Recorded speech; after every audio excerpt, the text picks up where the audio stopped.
What is going on, y'all? Pete Berger, aka the Tattooed Golf Guy, here with episode 2 of Gear Talk. We're going to do the what's in the bag from one of my absolute longtime best friends. This is Mr. Neil Raj Arjun.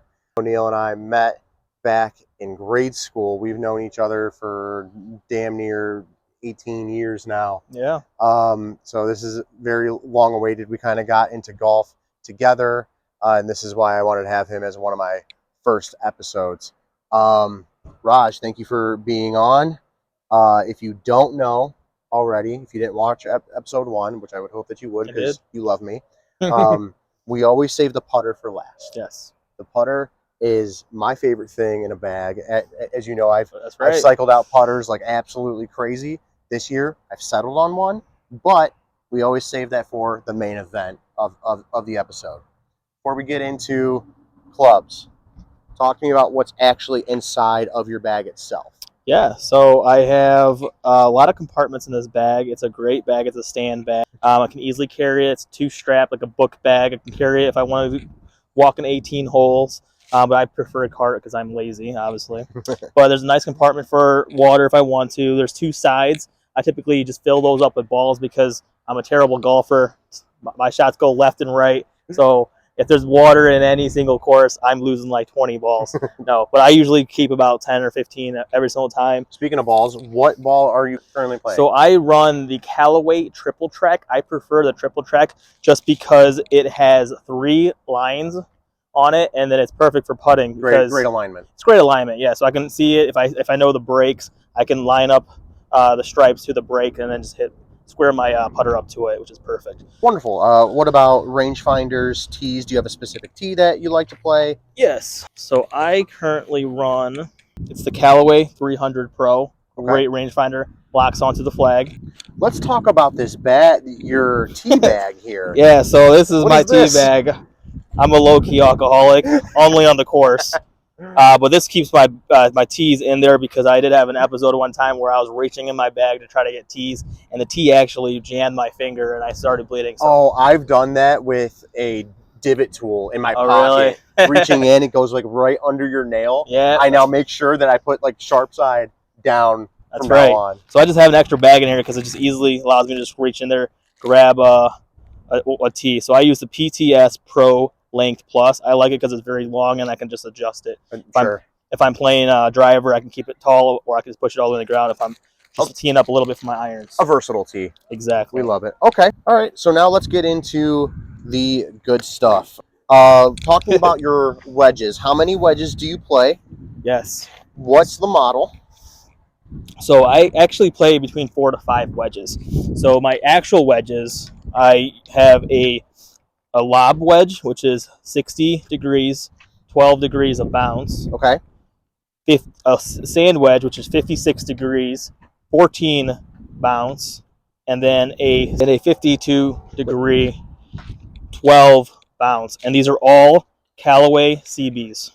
Okay, wonderful. So let's say your green side. What's your go-to chipping wedge? Go-to, I would say sand, just because it's so versatile. A 56? 56. I could, lay it up and just get some loft on it, open up the club face, get that loft, and just let it sit. What's the bounce on your 14? So 14. That's real high bounce. Exactly. So that's real high bounce. That's right. So I can get under it, or I can just kind of lean forward a little bit, open up the face down, toe down to the ground, and then just kind of get a nice little chip and run with it too. Wonderful. So yeah, I really love that sand wedge. I use it probably almost every single hole. I remember when you first got these, and this is when I was a little naive in the gear area. I didn't know how common the grooves all the way to the toe were, but your wedges with these really opened up my eyes to that. And then I go out and I'm not playing those, but I do love that about these wedges. Oh yeah, they're great because they're so forgiving. I can literally hit the toe of the club and it will still go straight for the most part. So I've gotten so much better with these wedges. Talk to me about your irons now. I notice a lack of irons in this bag. Talk to me about that. Yes, because I quickly realized that I cannot hit my long irons to save my life, which includes the 4 and 5 iron. So I would only be able to hit those irons maybe 50 to 70 yards, which is, as you know, a 4 iron should be going close to 200 yards. And as we're learning and getting better, you go into the hybrid route. That's right. I love that. So what is, do you know what the loft of your pitching wedge is? Because you do have a 52-degree gap wedge. I would assume that these are more forgiving type irons. Yes. So these, is there like a big gap between your pitching wedge and your 52? Yeah, so I actually run a club in between them, which a lot of people don't, and that is the approach wedge. So I have a gap wedge, I have an approach wedge, and I have a pitching wedge. So a lot of people don't run the approach wedge. This is why this is my optional club. Sometimes I take it out to my 5-wood, and which we'll get to there later. But my approach wedge is 46 degrees, and then it goes to my pitching wedge, which is 42 degrees. That's real strong. Yes, it's a strong pitching wedge. These are the AI Smoke, Callaway's Paradigm AI Smoke Max. They're really strong clubs, but they're strong because they're really forgiving. Again, I hit these on the toe, the face, and then you've seen me hit them, hit my shots, and they still go really far. Absolutely, yeah. You don't sacrifice a lot of distance. Like you have a lot of these, ego guys, especially when they're starting out. Like, oh, I played blades when I was a kid. I can play adult blade. Dude, no, you can't. The whole forgiveness aspect is people that need it don't use it, and I really commend the fact that you're able to put the ego aside. That's right. And get the clubs that you need. That's right. Because I know I'm a new golfer, and instead of going to get the best of the best clubs that are the least forgiving, which will be the triple diamond version of these, I went with the max versions because I picked them up. I went to a fitting at Golf Galaxy, and then I was able to crush these. Regardless of where I hit them, they were still going decent yardage where I was happy with them, where I could have a good follow-up shot and not be disappointed. With the irons, talking about shafts and grips. Yeah, so again, my irons, I go through a pitching wedge and then 9, 8, 7, and 6. So 6 is my longest iron. Again, these are all stiff flex. I went with the stiff flex because when I got fitted, I was swinging around 95 miles an hour. With what club?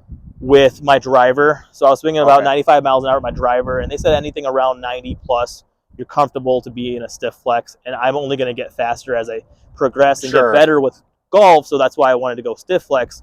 Plus, I'm able to control it, and I'm not, going to be disappointed if I swing really hard and it's not going to just flex and break on me. As much of a advocate as I am for forgiveness, I'm also an advocate for getting clubs that you can grow into. Yes. Because especially when you're starting out, it makes sense. Like, okay, like I'm as bad as I'm going to be right now. Like, obviously golf from one day to the next. We're actually filming this after a sim session where I was like pulling my hair out. Just 2 days ago, I did a gapping session and I felt like I was striping it. And then today it's just like a different person, but that's golf. That's right. We're also filming this the day of the second round of PGA National, and Jake Knapp yesterday shot a 12 under and today was a 1 under. That's golf. Consistency. Right? But overall, the trend should be up.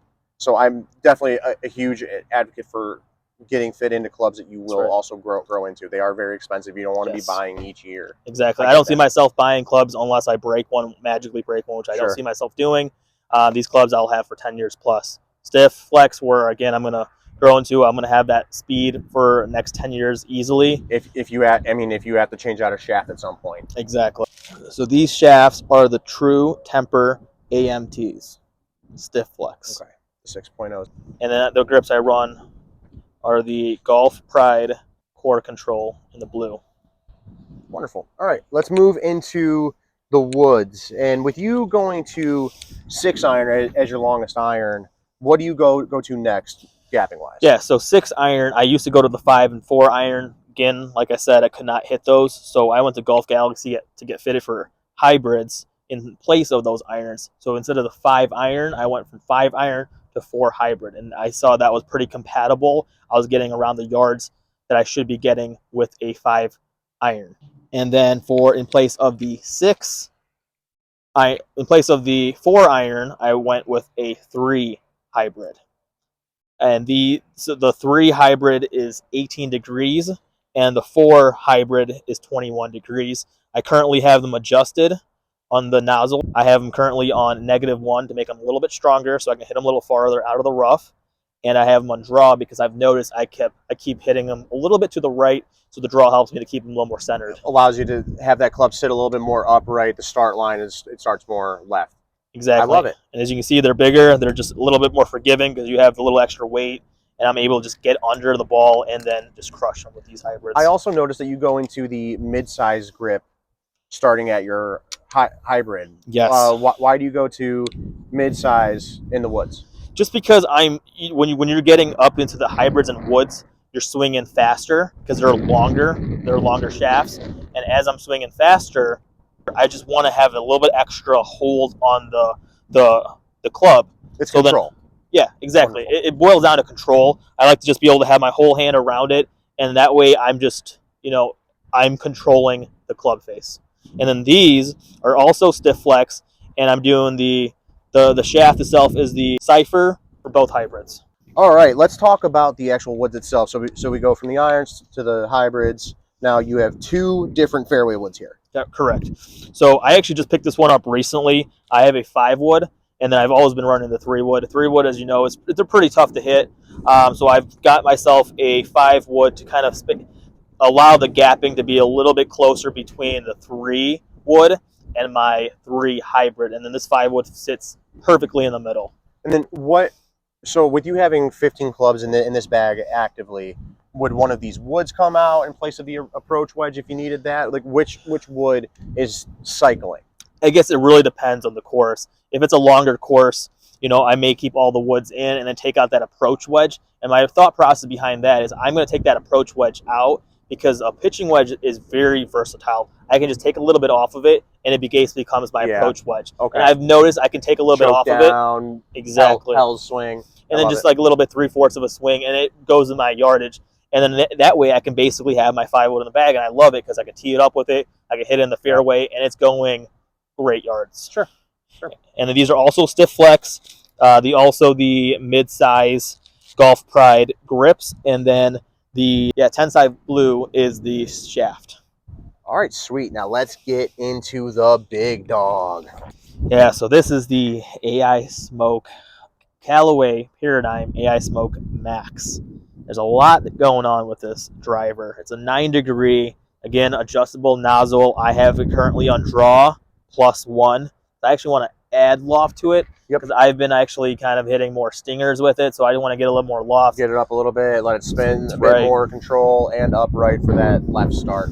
Exactly. Very good. So I have a big out-to-in swing, so I kind of come across the ball a lot, and I typically fade / sometimes slice the ball. Yeah, we all do. It's right. So this actually can adjust the weight on it too. So I actually have it set on draw, and then so there's draw on the nozzle and draw also on the club head. Okay. And that's been helping me to get those straight shots, and it's been I'm able to actually control it better with that adjustment. Your clubs are working for you instead of against you. That's right. I love it. All right, it's time for your main event of the evening. The best part of any bag ever. Show me the putter. So this is actually just came out last year too. It's Odyssey, which is owned by Callaway, because obviously I run all Callaway bags, Callaway wedges, irons, woods, and hybrids.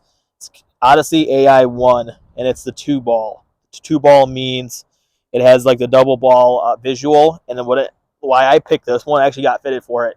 And I kid you not, it's a funny story. I went in with the intention saying this is the only one I do not want to buy when I got fitted for my putter because it just looks stupid. It literally is 2 balls. It is a little rough looking at it from address. I'm not going to lie, but the triple track ball paired with this kind of takes that exactly away for me.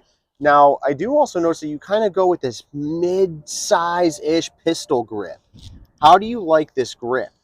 I like it. It just kind of lets me choke up on the putter. What grip style are you using at the moment? Yeah, so I like to still stand up on the ball. I keep the ball a little bit forward so I can get that front roll, and then I kind of do the same kind of iron.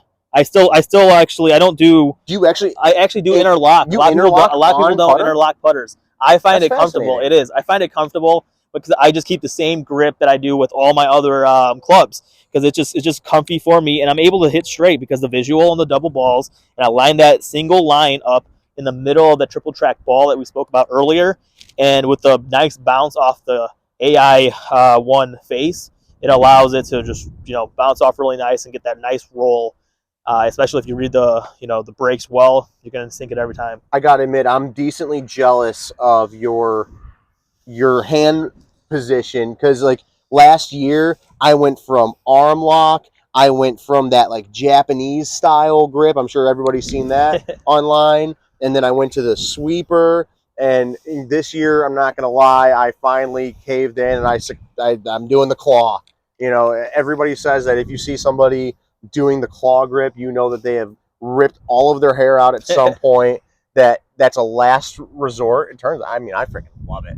But for you to have a nice standard grip, it's got to be nice, Right. man. It is. And you do putt really, really well. I've seen you. Yes. You absolutely roll it. I'm basically averaging 1.5 putts. Like I keep it between 1 to 2 putts now. I never leave it. I never leave it long or short. That is definitely like the strong point of your game. What would you do you know what your handicap is currently at, or where did you end 2024? I ended 2024 around a 14 handicap. I would say I'm using the Swing U app currently. Mm-hmm. My best score last year was a legit 85.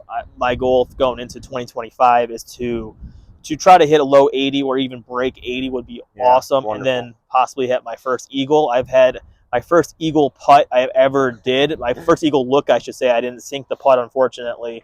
But I'm hoping to have more of those opportunities going into 2025. Got to work on our approach shots. That's right. Well, Raj, me and you, we are going to play so much golf together this year. You are going to see a lot of our on-course play, whether you like it or not. Some of it's going to be good. Some of it's not going to be very good, but we'll be funny. We'll be fun. We're going to have a great time. We're going to get fun doing it. Much better this year. Buddy, I appreciate you. This is going to be a great year. This is going to be a great year. Thank you for watching episode 2 of Gear Talk. I am the Tattooed Golf Guy. We'll see you next time.